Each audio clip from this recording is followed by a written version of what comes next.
नजर मेरी बाज के बराबर, निशाना मेरा अर्जुन से बेहतर।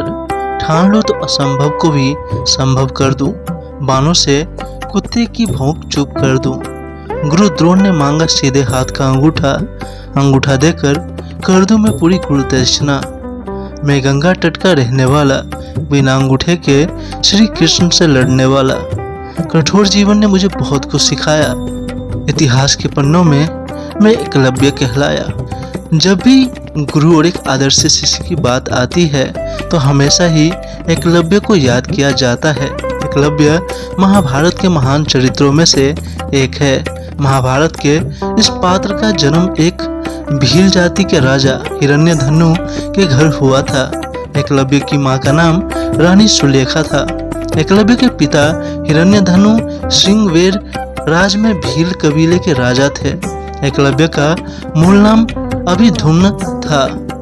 भील एक धनुर्धारी और शूरवीर जाति होती है, इसलिए वो बचपन से ही धनुष बाण चलाने में काफी माहिर था।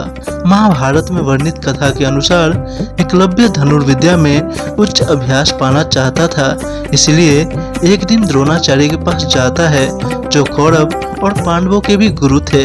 एकलव्य उनके पास बहुत निष्ठा और विश्वास लेकर जाता है, लेकिन छोटे कुल के होने के कारण द्रोणाचार्य ने एकलव्य को अपना शिष्य स्वीकार करने से मना कर देते हैं।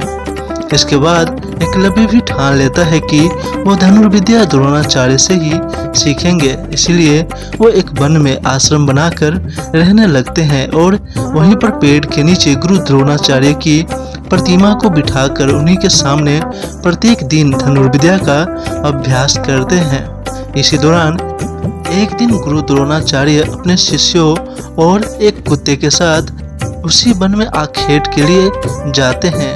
बीच रास्ते में ही कुत्ता वन में भटक जाता है और भटकते भटकते जाकर वो एकलव्य के आश्रम तक पहुंच जाता है। उस समय एकलव्य एकाग्रचित होकर अपने धनुर्विद्या का अभ्यास कर रहा था, लेकिन कुत्ता के भौंकने की आवाज से एकलव्य के अभ्यास में बाधा आ रही थी। तब एकलव्य ने अपने कौशल से कुत्ते के मुंह में इस तरह बाण चलाया कि कुत्ते को जरा भी आहत नहीं पहुंची और उसका मुंह भी बंद हो गया। इसके बाद कुत्ता भी असहाय होकर वापस द्रोणाचार्य के पास चला गया। वहां पर गुरु द्रोणाचार्य और पांडव कुत्ते की इस हालत को देखकर आश्चर्यचकित रह गए। उन्हें जानने की तीव्र इच्छा जागी कि आखिर किस धनुर्धर ने इतनी कुशल तरीके से कुत्ते के मुंह में इस तरह बाण चलाए हैं। उस धनुर्धर को खोजते खोजते वे एकलव्य के पास पहुंच गए। एकलव्य को एक निष्ठा से धनुर्विद्या का अभ्यास करते देख द्रोणाचार्य को उनके गुरु के बारे में जानने की इच्छा हुई। एकलव्य गुरु द्रोणाचार्य की प्रतिमा की ओर इशारा करते हुए कहा कि वही उसके गुरु हैं। द्रोणाचार्य को उस समय की याद आ जाती है जब उन्होंने एकलव्य को अपना शिष्य स्वीकार करने से मना किया था। एकलव्य की एक निष्ठा और कुशाग्र धनुर्विद्या का कौशल देख द्रोणाचार्य को आशंका हुआ कि कहीं वो सर्वश्रेष्ठ धनुर्धर न बन जाए, क्योंकि यदि ऐसा हुआ तो द्रोणाचार्य ने अर्जुन को महान धनुर्धर बनाने का जो वचन लिया था वो झूठ साबित हो जाएगा। इसीलिए वे गुरु दक्षिणा की मांग करते हैं। एकलव्य गुरु दक्षिणा में अपनी प्राण देने की बात करते हैं, लेकिन द्रोणाचार्य उससे अंगूठा मांग लेते हैं और एकलव्य तत्क्षण बिना कुछ सोचे अपना अंगूठा काटकर द्रोणाचार्य के समक्ष प्रस्तुत कर देता है। इसके बाद एकलव्य अपने राज्य श्रृंगवेर आ गया।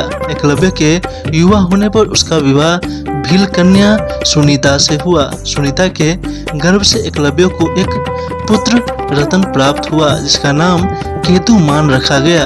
एकलव्य अपने पिता की मृत्यु के बाद श्रृंगवेर का शासक बन गया।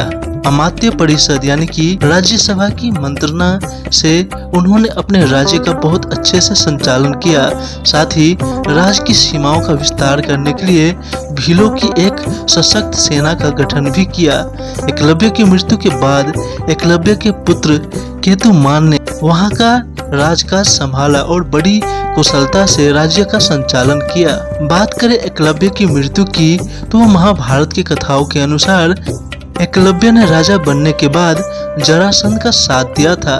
मथुरा के खिलाफ आक्रमण में उन्होंने अकेले ही बहादुरी से यादव वंश के हजारों सैनिकों को मार गिराया था। इस युद्ध में जब भगवान कृष्ण रणभूमि में उतरे तो उन्हें पता चला कि 4 उंगलियों से धनुष बाण चलाने वाला एकलव्य ही है। इसी युद्ध में भगवान कृष्ण के हाथों एकलव्य को वीरगति प्राप्त हो गई। इस तरह एकलव्य भील एक श्रेष्ठ राजा के साथ साथ महान और एक निष्ठ धनुर्धर थे, जो अपने गुरु दक्षिणा के लिए आज भी जाने जाते हैं। दोस्तों, क्या आप इस कथा के बारे में जानते थे? क्या आपको एकलव्य के बारे में पता था?